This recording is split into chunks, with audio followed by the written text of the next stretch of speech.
আজকে রাতে মধ্যরাত থেকে আমাদের রাজশাহী ক্যাম্পে কর্মরত সেনাবাহিনী এবং আমাদের রাজশাহী মেট্রোপলিটন পুলিশের সিআরটি শাখা, যেটা আমরা ক্রাইম রেসপন্স টিম বলি, সিআরটি সহ তারা একটি যৌথ অভিযান পরিচালনা করে বোয়ালিয়া থানাধীন একটি ম্যাচ প্লাস একটা আবাসিক বাড়ি হোস্টেল। তো সেখানে অভিযান চালিয়ে সকাল পর্যন্ত, অর্থাৎ আমরা সর্বশেষ অভিযানটা শেষ হচ্ছে দুপুরের দিকে, সেখানে একটি বিদেশি রিভলভার সহ বেশ কিছু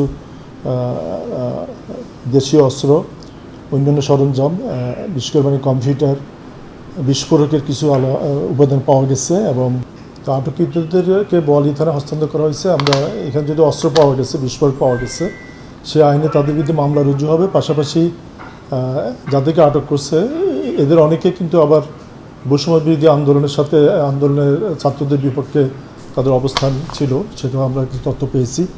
তো সেই মামলাগুলোতে যেখানে তাদের সংশ্লিষ্টতা আছে সেখানেও তাদেরকে গ্রেপ্তার দেখানো হবে।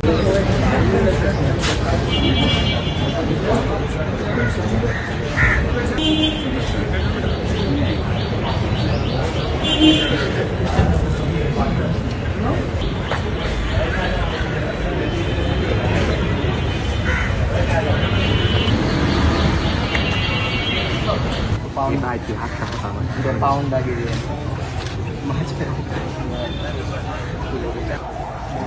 উদ্ধার হলো 20 কেজি পাউন্ড। 20 কেজি হলো সেখানে